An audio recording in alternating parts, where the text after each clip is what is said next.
Hi, this is Dennis Consorti with PolitiPeeps, and I'm here with our team. Why don't each of you introduce yourselves as well as our guests?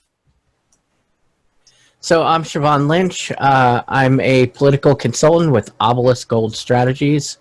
We are primarily a liberty-oriented firm, and we pretty much do everything. I'm Edward Hofer. I'm a writer and editor for the group.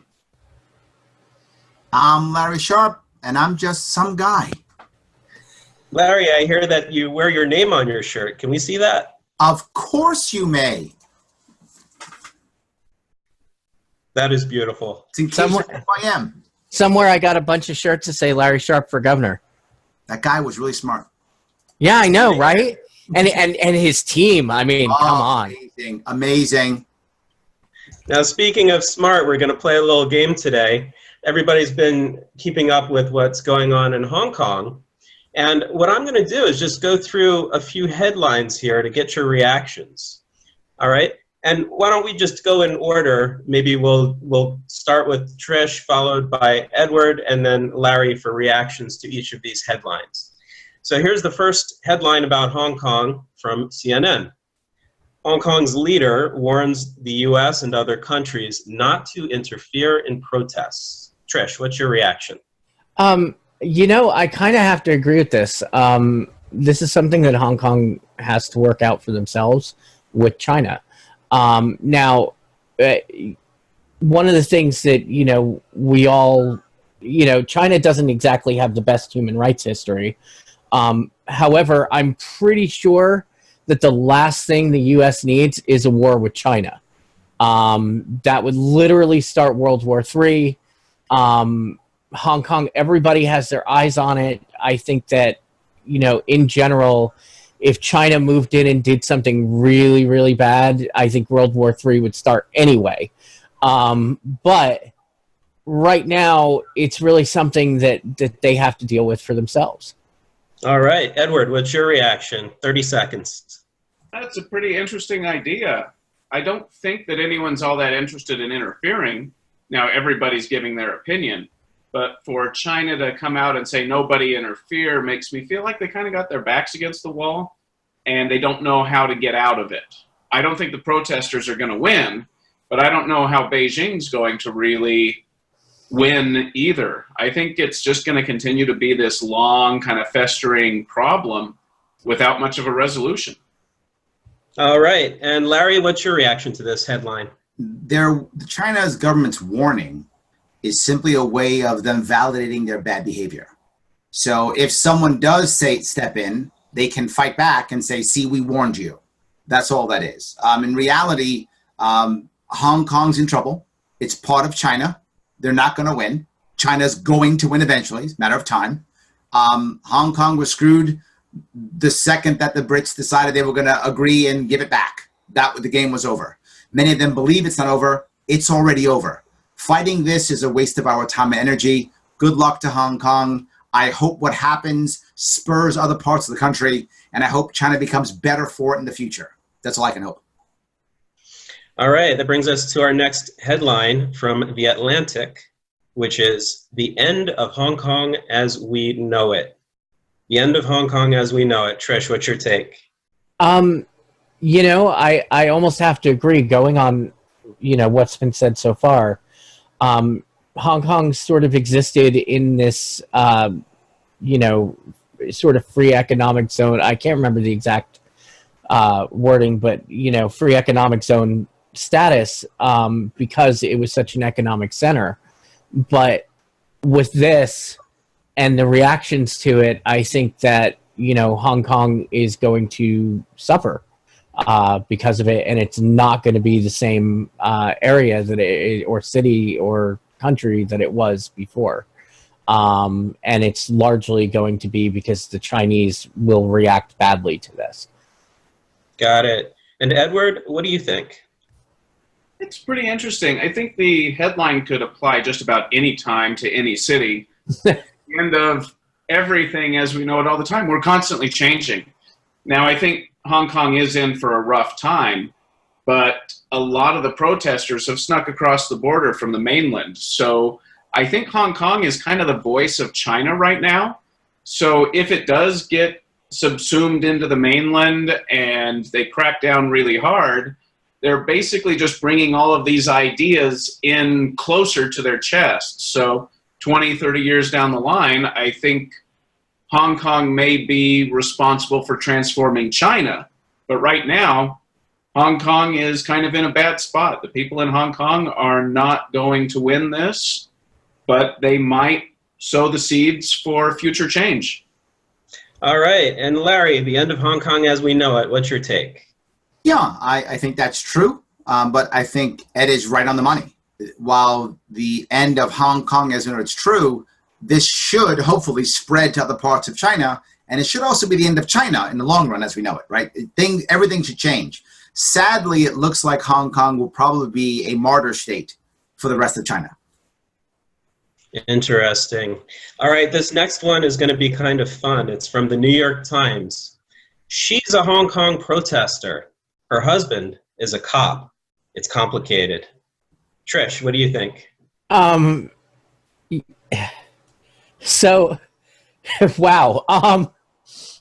Yeah, I mean, you know, relationships are complicated in general. I think in that particular case, it's love trumps all. I mean, you know, it's kind of weird, and I think it puts both of them sort of in a bad position because, you know, the government itself generally is pretty suspicious of people who are fraternizing with the enemy. And so I think that he's kind of in a bad position in that, and he may be asked to do things that harm his wife. So, you know, this is I think that would be a very scary situation for both of them. You know, how that happens, it's anyone's guess. All right, Edward, what do you think? Well, I think that just goes to show that labels don't mean much. They certainly have some way to make this relationship work.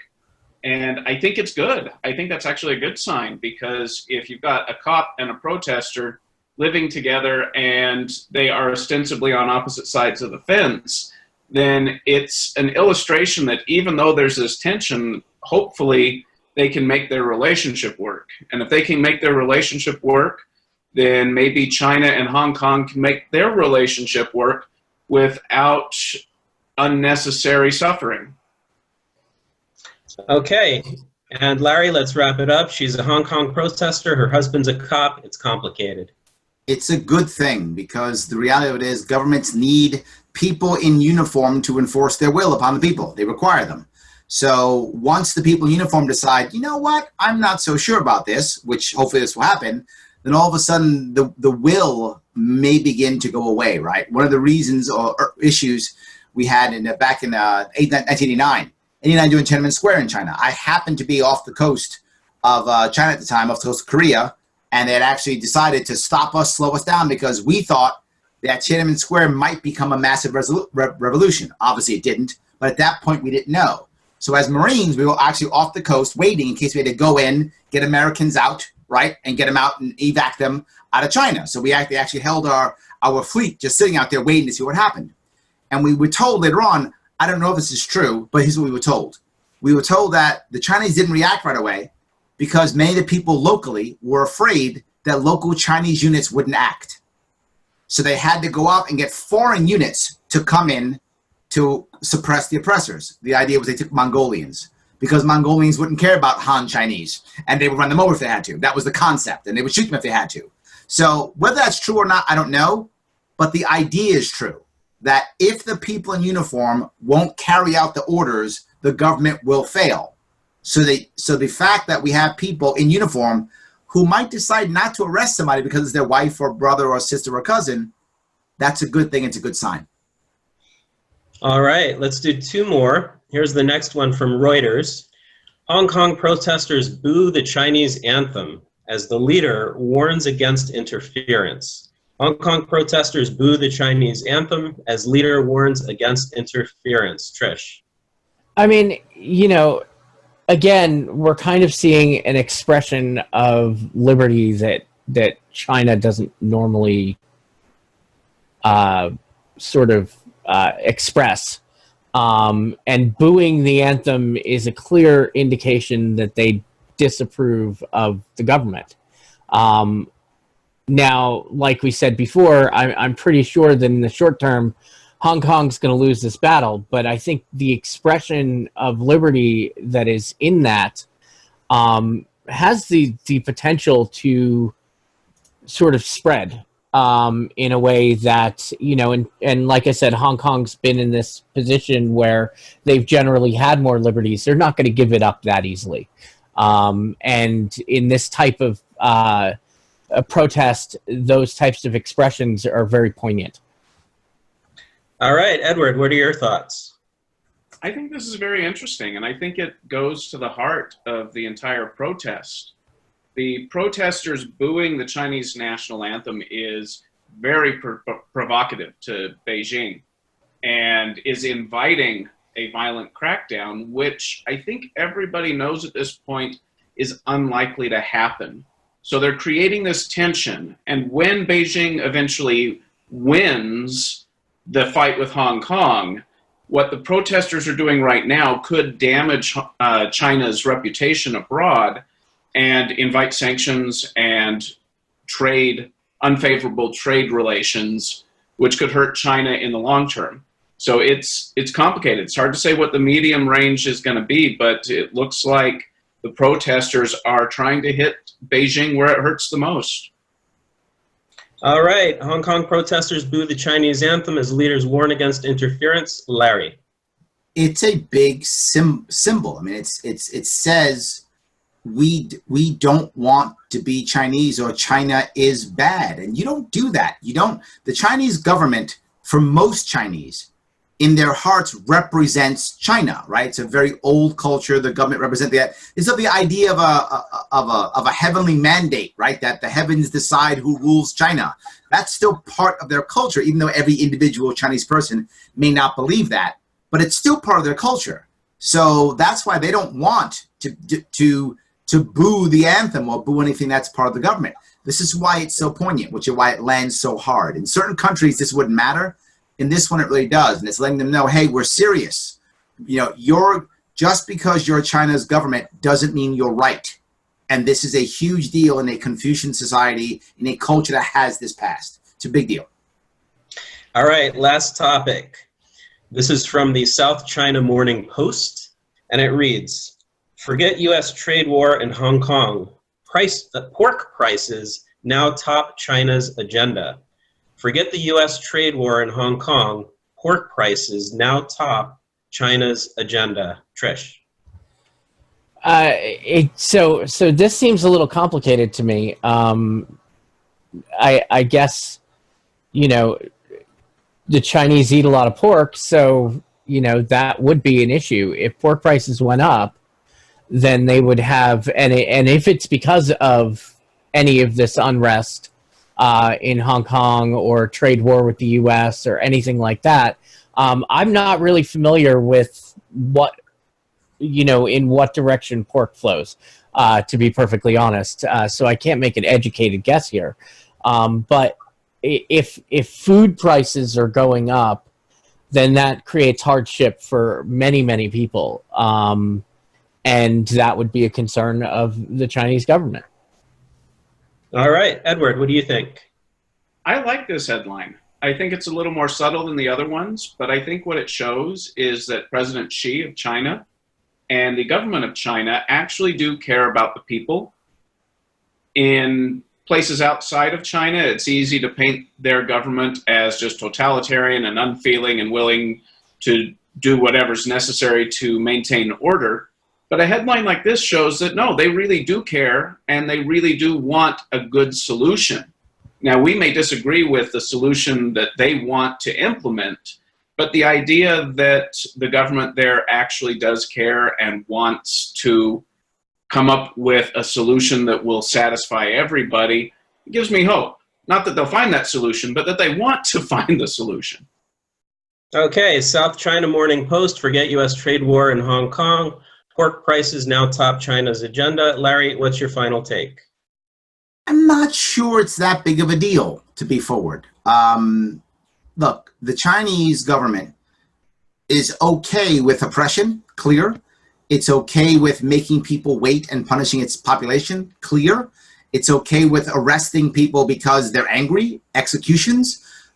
This is a government that isn't that concerned. I think this is more hope for the people who are protesting than real issue that the government cares about. If we go to a trade war with China or whatever the case may be, I've lived in China for a short period of time. I know some Chinese people who are from China, and many of them feel the same way.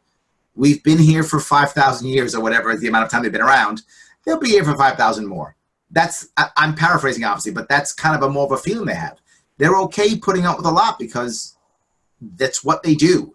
I'm not sure that the government is really concerned at all. This may be a headline more for us than for them. All right, there you have it. Those are the top headlines about Hong Kong and our reactions. If you've got reactions, leave them in the comments. But until then, Larry, why don't you tell people how they can find you? It's always The Sharpe Way. The Sharpe Way Facebook page, Sharpe Way YouTube, Sharpe Way Instagram or Twitter. The Sharpe Way. Sharpe with an E, and the E now stands for entertainment. All right, well, this was definitely entertaining. I'm here with PolitiPeeps, Trish, Ed, and of course, Larry Sharpe. Don't forget to like, share, subscribe, and ring the bell for notifications.